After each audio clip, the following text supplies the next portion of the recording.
A paz do Senhor, meus queridos irmãos, amigos, alunos, companheiros do ministério. É com muita alegria que chegamos na aula de número 13, encerrando esse trimestre tão abençoado. Pastor Ezequias Soares nos propiciou essa oportunidade de estudarmos as grandes doutrinas, a declaração de fé das Assembleias de Deus. E hoje, lição de número 13, dia 24 de setembro, estamos fechando esse trimestre sobre a família e a sua natureza. E o texto áureo, Gênesis capítulo 2, versículo 24. Portanto, deixará o varão o seu pai e a sua mãe, e apegar-se-á a sua mulher, e serão ambos uma só carne. Graças a Deus. E a nossa verdade prática? O casamento foi instituído por Deus e ratificado por nosso Senhor Jesus Cristo, como união entre um homem e uma mulher, nascidos macho e fêmea.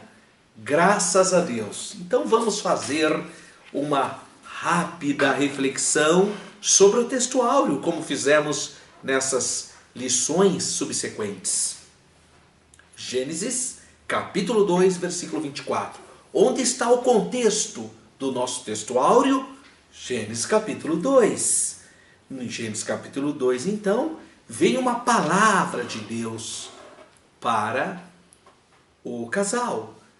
Portanto, deixará o varão o seu pai e a sua mãe, e apegar-se-á ou unir-se-á a sua mulher, e serão ambos uma só carne. Um homem dividido entre a mãe e a esposa é um homem que está fragilizado emocionalmente. Vai ter dificuldade, porque não vai agradar nem a mãe e muito menos a esposa. Deus nos aconselha: deixa, no sentido de fique do lado do seu cônjuge. Deixa eu te contar uma coisa que talvez vai te ajudar. Isso está nas histórias judaicas. Diz a história, um rabino contou a história de uma mãe. Uma mãe que tinha 2 filhos, um moço e uma moça. E ela estava conversando, ela encontrou uma colega dela, no mercado, tinha saído para o mercado fazer compras. E aí a vizinha, ou essa conhecida, falou para ela: escuta, como é que está o seu filho? E aí ela falou: meu filho casou mal, coitado. Ah, é? É, coitadinho, casou com uma moça que não faz nada. Coitado, ele acorda cedo, faz o café, arruma as crianças. É ele que tem que levar eles na escola, tem que levar na sinagoga. É, coitadinho, faz tudo. Aí ela fica lá deitadona, o dia inteiro deitadona lá. Agora ele, coitado, é uma tribulação, eu tenho uma dor do meu filho. Aí a vizinha que estava conversando com ela falou: é mesmo? Poxa, mas que coisa triste. E a sua filha? Então, a minha filha é uma benção, minha filha casou bem, que só vendo. Olha o marido dela, faz tudo para ela, ela fica lá deitadona, e o marido dela vai, leva as crianças na escola, e na sinagoga, e trata ela como uma rainha. Olha como a minha filha casou bem. Essa é a visão da mãe. Tadinha, parece que ela está falando da mesma coisa, não é? Quer dizer, para a mãe, então o filho casou mal porque a nora dela não fazia nada. Mas, no entanto, a filha, sim, casou bem porque o genro fazia tudo. Olha que mentalidade. Isso, irmãos, é um ensinamento judaico antigo, já mostrando, então, que o homem tem que deixar o pai e mãe, porque a mãe ama mesmo, né? Coitadinha. Então ela só vê o lado bom. E é exatamente por isso que tem havido muitos conflitos entre sogra e nora. Mas a palavra de Deus é uma bênção. A palavra de Deus é: portanto deixará o varão. Deixa. Vamos formar um novo culto, um novo altar, uma nova família. Agora, irmão, veja, cuidado, porque quando está falando deixa, não está falando para tratar mal os pais, abandonar os pais, não. Isso aí a Bíblia condena. A Bíblia condena isso. Falando que a pessoa agora assume nova responsabilidade. Tem que agradar agora o seu cônjuge, né? Não tem mais que ter essa ligação maternal com a mãe, tá? Mas isso não significa que a Bíblia não está encorajando a sermos negligentes em relação aos nossos pais. Pelo contrário, honra o teu pai e tua mãe. Então você tem que ter o equilíbrio em saber o que a palavra de Deus está dizendo. Então Deus sabiamente nos orienta a constituirmos uma nova família. Então, irmão, você tem que entender que a pessoa mais importante é a sua esposa. Minha irmãzinha, a irmã tem que entender que a pessoa mais importante agora é o seu marido, né? É nesse aspecto, tá? Não pode ter irmão que é aquela simplicidade, né? Fica fazendo essas comparações. A esposa faz uma comida, mas a esposa de a comida de mamãe. Que comida de mamãe, irmão? Não pode fazer essa comparação. Não existe comparação. Não se compara o seu cônjuge com ninguém. Ele é único, é um presente de Deus para você. Não tem comparação. Não se compara cônjuge e não se compara filhos. A herança do Senhor é seu, é único, foi dado por Deus e não tem comparação, é incomparável. Tá? Então, isso tem que ficar clarinho para nós, tá bom? Muito bem. E a Bíblia diz então, deixa para constituir uma nova família, um novo altar, um novo lar e apegar-se-á. Essa palavra apegar-se-á ou unir-se-á, ela tem uma ideia muito interessante que pode remeter àquele jugo que se colocava nos animais para eles ararem a terra, como se jungir. Então é como se colar, a ideia de colar também. Então, como se coloque um jugo nos animais para eles caminharem juntos, trabalharem juntos nesse aspecto, ou então no aspecto de colar, como você pegar duas folhas de sulfite, pegar duas folhas, passar cola e unir. Isso é unir, unir-se-á, é isso. Passou a cola, uniu.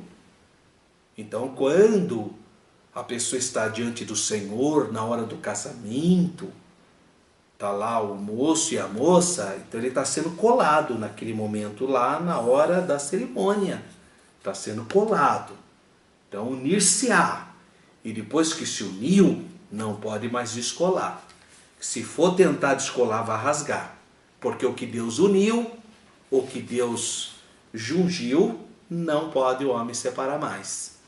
Então essa é uma explicação bem didática e pedagógica para você entender a profundidade do nosso texto áudio. Tá? Então, apegar-se-á a sua mulher, unir-se-á.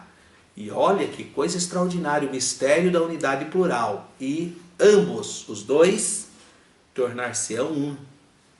Essa unidade é tão extraordinária, irmãos, que se um homem quiser consagrar o Senhor, casado, ele tem que conversar com a esposa antes. Olha aqui, que profundidade. Não pode o irmão falar, não, vou me consagrar. Aí a esposa vai dar um abraço, ele vai para lá, eu estou em consagração. Que é isso, irmão? Para com isso. Você não pode se consagrar antes de conversar com o seu cônjuge, porque agora vocês são uma só carne. Não pode. Então, irmãos, nós precisamos entender um pouquinho mais a comunhão que há, essa ideia de uma só carne, tem uma dimensão tão extraordinária. E a ideia do casamento é que você seja um facilitador para que o seu cônjuge entre no reino de Deus. A ideia do casamento vem de uma ideia muito interessante, a palavra kadoshim, santidade, culto.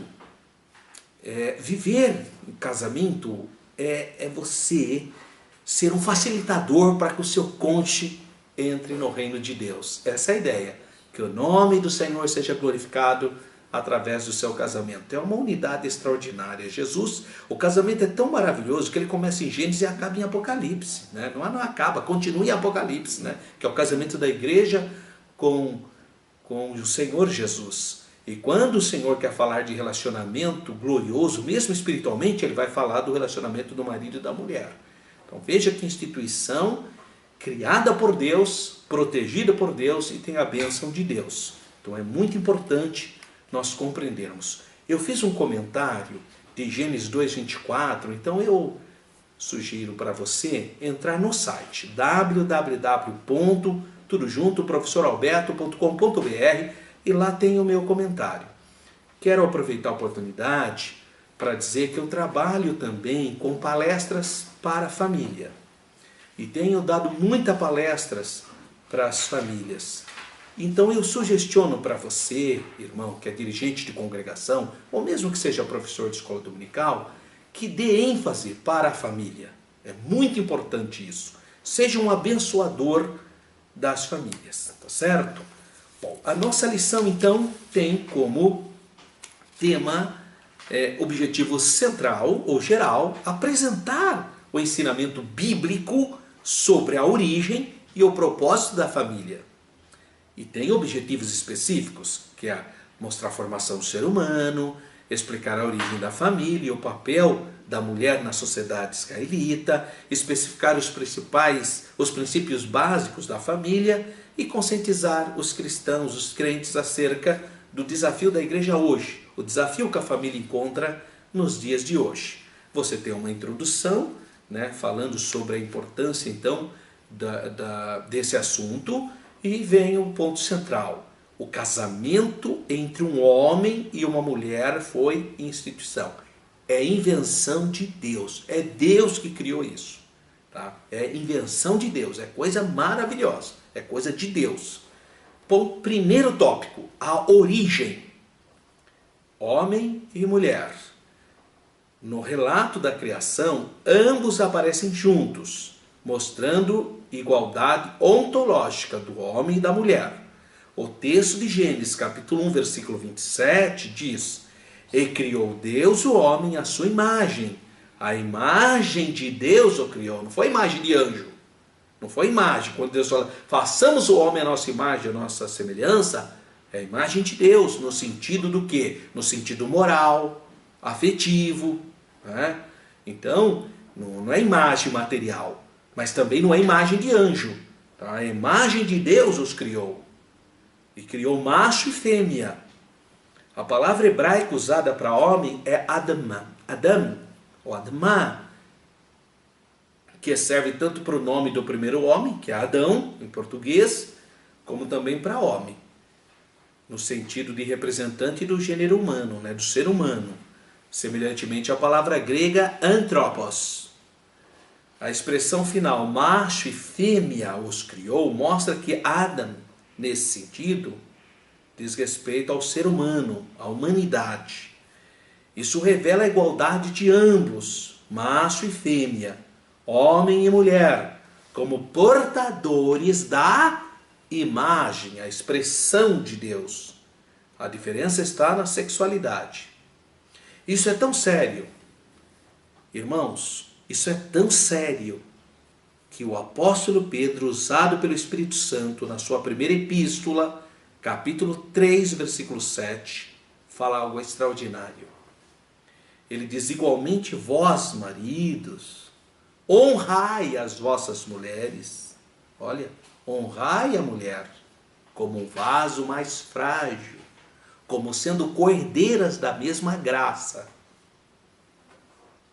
Se parasse por aí estava bom, Mas aí ele fala algo profético extremamente importante. Ele fala, para que não sejam impedidas as vossas orações. O que ele quer dizer com isso?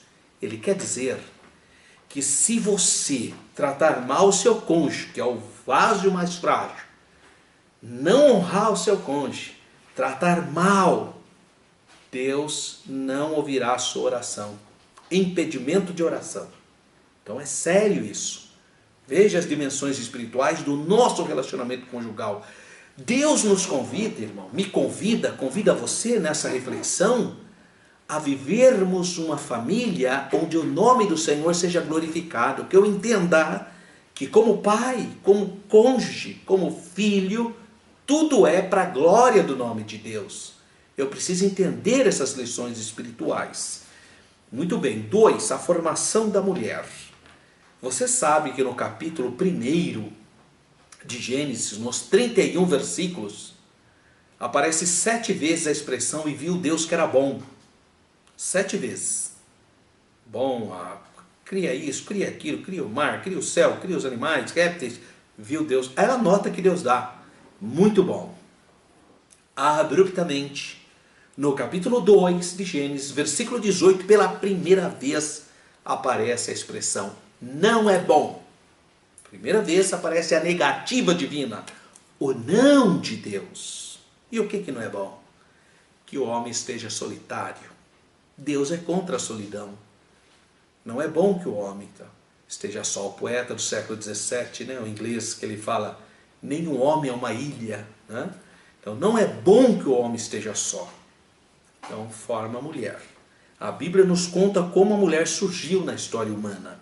Curiosamente, a formação da mulher não aparece nos antigos registros do Oriente Médio.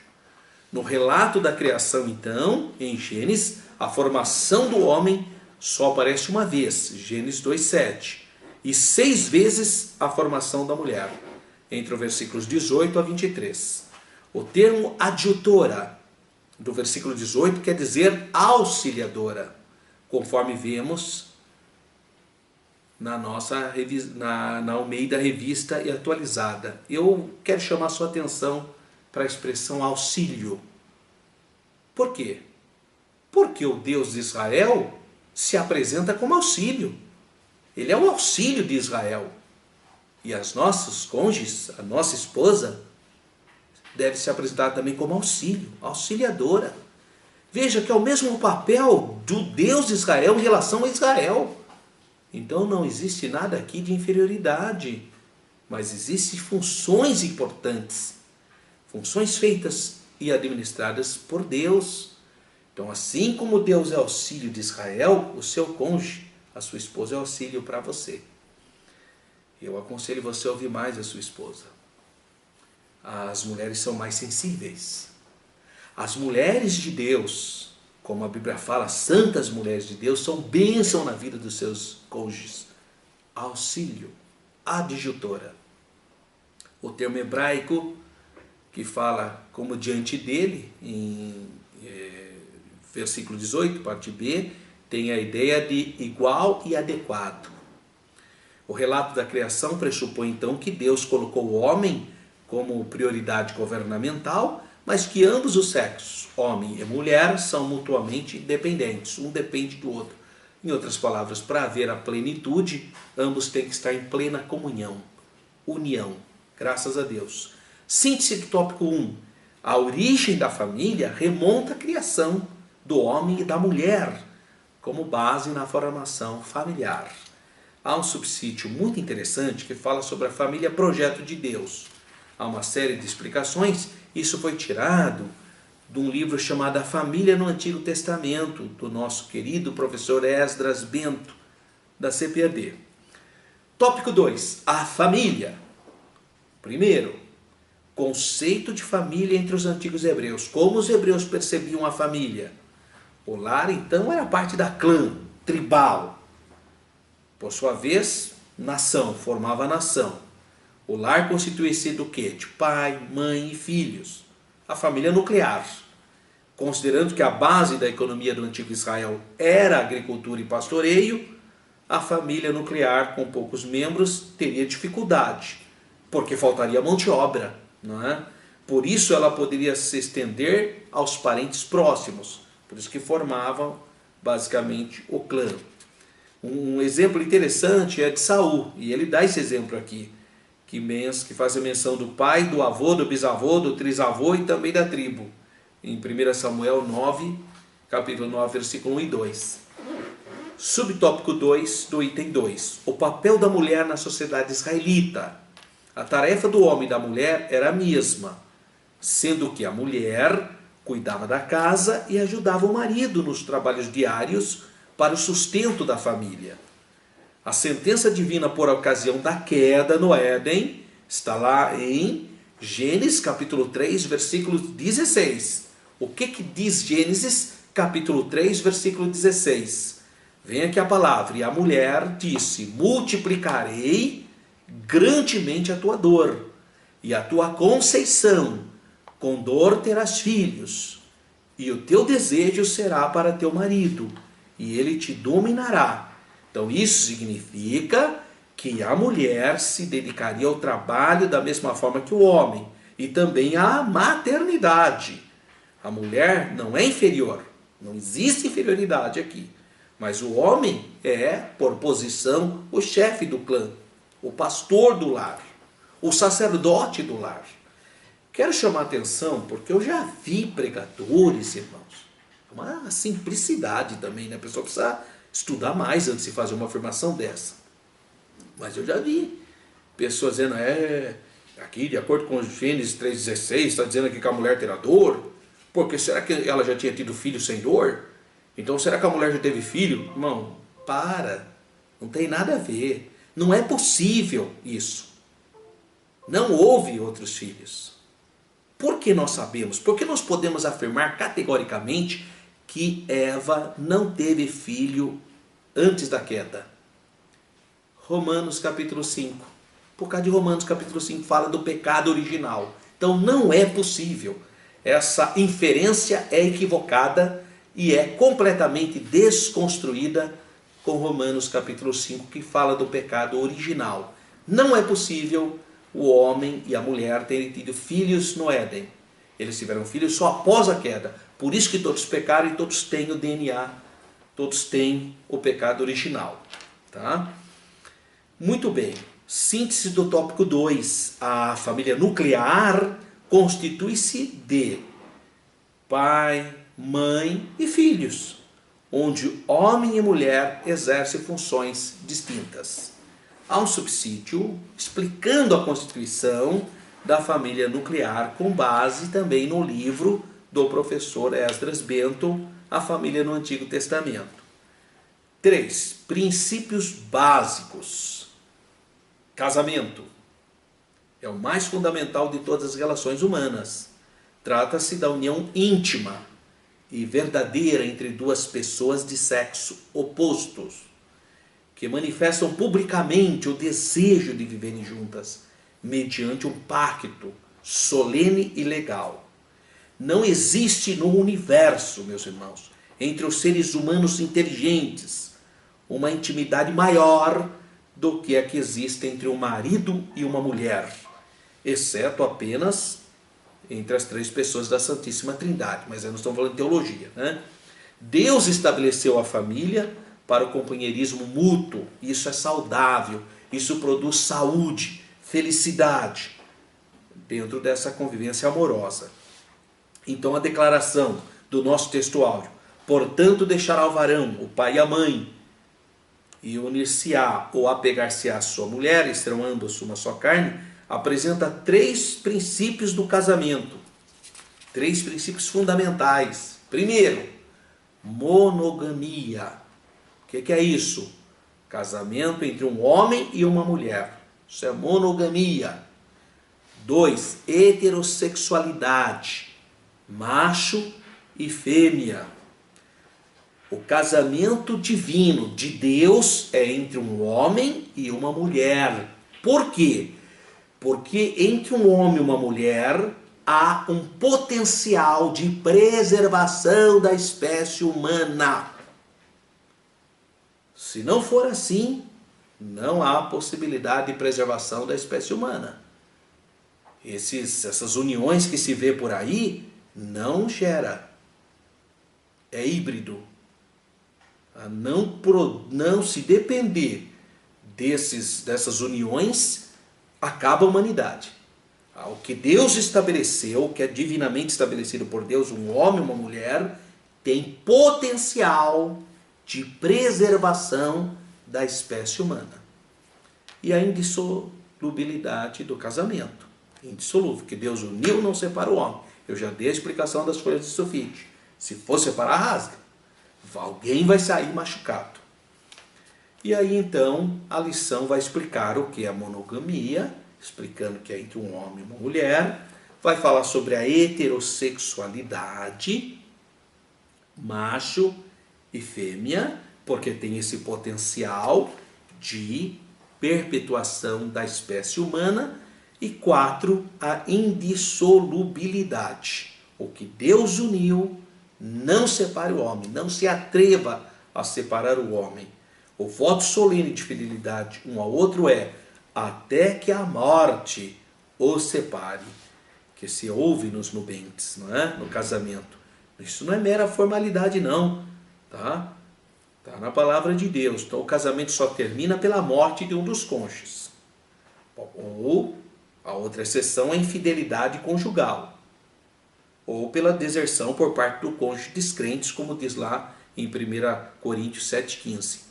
Mas nós não trabalhamos com exceção, a gente fala da regra geral. A regra geral é indissolubilidade. Isso é a regra geral. Tem exceção, mas nós não trabalhamos em cima da exceção. Síntese 3. Os princípios básicos, basilares da família são casamento monogâmico, sua indissolubilidade e a heterossexualidade. Nós temos aqui uma série de subsídios bastante interessantes e eu sugestiono o livro do próprio pastor Ezequias, um livro muito bom, muito profundo, que fala sobre casamento, divórcio e sexo à luz da Bíblia. É da CPAD. Tá? Pastor Ezequias fez um estudo muito profundo, casamento, divórcio e sexo à luz da Bíblia. Adquira esse livro. É um livro muito bom, que ajuda muito a gente que é professor, a muitas questões que a gente precisa trabalhar. E o quarto e último tópico, o desafio da igreja. Primeiro, institucionalização da iniquidade. Meus irmãos, hoje os governos institucionalizaram programas antifamília, contra a família tradicional. Eles estão impedindo agora que as nossas crianças comemorem o Dia dos Pais, o Dia das Mães. Estão criando banheiros sem identidade, incentivando as crianças a mudarem a sua sexualidade. Irmão, nós estamos vivendo uma época de institucionalização da iniquidade. Viu? Então é uma tendência humana desafiar a Deus. Deus fala uma coisa, a pessoa faz o contrário. O que Paulo fala em Romanos. Eles mudaram a glória de Deus. Então isso está infelizmente os governos estão fazendo isso. Querendo dizer que são relacionamentos e atitudes naturais. Mas não são. Mas eles estabelecem e criam movimentos políticos que atacam, que são extremamente arrogantes, blasfemos, e que vão, irmãos, com uma violência contra qualquer pessoa que manifestar uma ideia diferente. Basta você ter uma ideia diferente, você já é rotulado de homofóbico. É uma coisa assim assustadora. Isso é a institucionalização da iniquidade. Inversão de valores. O que se vê hoje é uma tentativa de tornar o errado certo. E o que é certo, tornar errado. Isso é inverter valores. Então daqui a pouco, eles estão dizendo que vale mais um outro tipo de relacionamento do que o da família tradicional. Eles tornaram-se inimigos da família tradicional. E não é só isso, eles querem destruir a família tradicional, apresentando um outro valor, que não é valor, né? Na verdade é um desvalor. Então nós precisamos, como cristãos, ter essa consciência dessa institucionalização da iniquidade e dessa mudança de valores. Síntese do nosso quarto tópico: a Igreja de Cristo está diante da institucionalização da iniquidade e da inversão de valores. E o desafio é urgente. E os meios de comunicação estão apoiando essa institucionalização da iniquidade. Através de filmes, através de novelas, através de documentários, eles estão apoiando. Empresas estão apoiando para vender os seus produtos, apoiando essa situação. Então, é uma rede de iniquidade sendo trabalhada. Eu sugestiono para os irmãos queridos algumas obras importantes. Primeiro, seria bom você ler o Subsídio Vida Cristã, são os apelos da consciência. Isso foi tirado do livro do querido pastor Elianai Cabral, no livro dele chamado A Síndrome do Canto do Galo, CPAD que publicou. Vai falar Consciência Cristã, um desafio à ética dos tempos modernos. Então é muito importante você ter esse livro do pastor Elianai Cabral. Vou sugestionar para você esse livro, Pureza Sexual, como vencer sua guerra interior. Olha aqui, irmão, você que é obreiro. Ah, irmão, mas eu não preciso disso, mas de repente você tem um aluno que precisa. Aí eu não preciso disso, mas você conhece algum irmão fraquinho que está precisando de uma obra como essa. Então adquira. Esse é do Robert Daniels, Casa Publicadora da Assembleia de Deus. Pureza Sexual. Que mais? Eu sugestiono para os irmãos uma lista de livros que eu tive a oportunidade de lê-los e recomendo. Por exemplo, Amigos e Amantes, Vida Nova, do Joel Bick. Esse livro é muito interessante, porque mostra como você pode ser um marido melhor para o seu cônjuge. Um livro que eu li ainda quando eu era solteiro, chamado Ato Conjugal, de Beverly LaHaye, da editora Betânia. Um livro bom, muito bom. O Ato Conjugal mostra como esse ato do nosso casamento é santo e a gente tem que ter essa sabedoria. Outro livro, eu tive a oportunidade de conhecer o pastor Jaime Kemp, quando ele esteve na cidade de Jundiaí, onde eu congregava, e ele esteve dando um seminário. E aí esses dois livros eu também indico. O Marido que Eu Quero Ser. Olha, irmão, você também tem que investir um pouquinho, irmão. Tá? Tem, irmão, aquela simplicidade, já nem está nem mais... Não, irmão, você tem que se apresentar como um marido abençoado, que realmente seja uma bênção na vida do seu cônjuge. E esse é mais para os jovens. Esse livro é muito bom. Antes de Dizer Sim. Olha só. Antes de Dizer Sim. Também do pastor Jaime Kemp. E eu fecho com um livro que é muito interessante. Eu li esse livro, fiquei muito admirado porque é um livro interessante. Casamento Blindado. Esse livro do Renato, né? Do pastor Renato e da Cristiane Cardoso. Eles são da Igreja Universal, mas escreveram um livro interessante, esse livro Casamento Blindado. Vale a pena dar uma olhadinha, tá? É um livro que realmente tem umas orientações muito boas, sim, para proteger também o casamento. E eu fecho, então, lembrando você da declaração de fé. Ele fala aqui, as considerações sobre a família são maravilhosas, né? Que é o último item que ele vai fechar aqui. Ele vai falar sobre a família, tá? E ele vai explicar então como é importante nós estarmos bem preparados. É o capítulo 24, sobre a família. Então adquira a nossa declaração de fé, você que é professor, que é obreiro, ou que você mesmo que é estudante da Escola Bíblica Dominical. Que Deus continue abençoando ricamente a sua vida.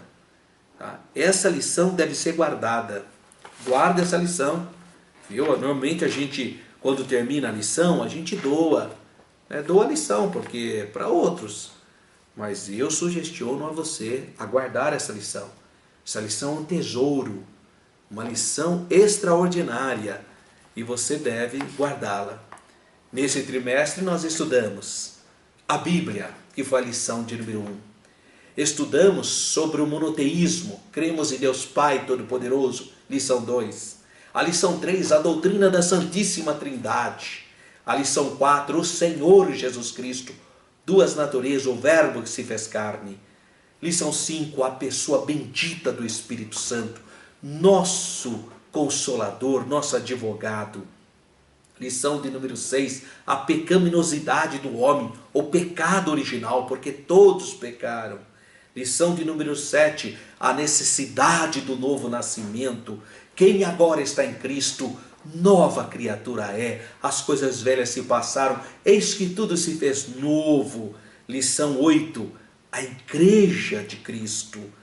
Lição de número 9, a necessidade de termos uma vida em santidade. Quando a gente se arrepende, e aí o Senhor Jesus nos justifica, nos regenera, nos torna santo. E aí eu começo progressivamente a minha vida de santidade. Lição 10, as manifestações do querido Espírito Santo. Os dons espirituais que o Espírito Santo ornamenta a sua igreja.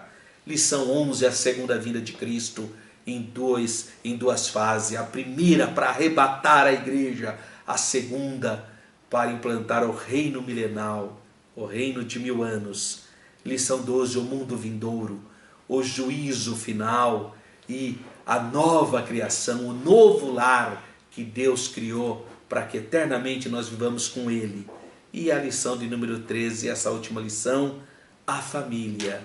Que Deus continue abençoando a sua casa, abençoando os seus projetos, abençoando a sua vida.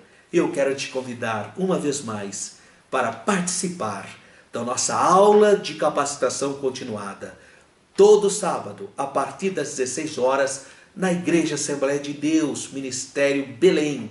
Nosso pastor Paulo Freire te convida, te incentiva a participar desse trabalho. E você também pode aí apertar aí esse sininho que tem do lado aí do seu vídeo para você receber as nossas notificações. Uma vez mais, eu desejo para você muita bênção, muita vitória. Fique na paz do Senhor. Amém.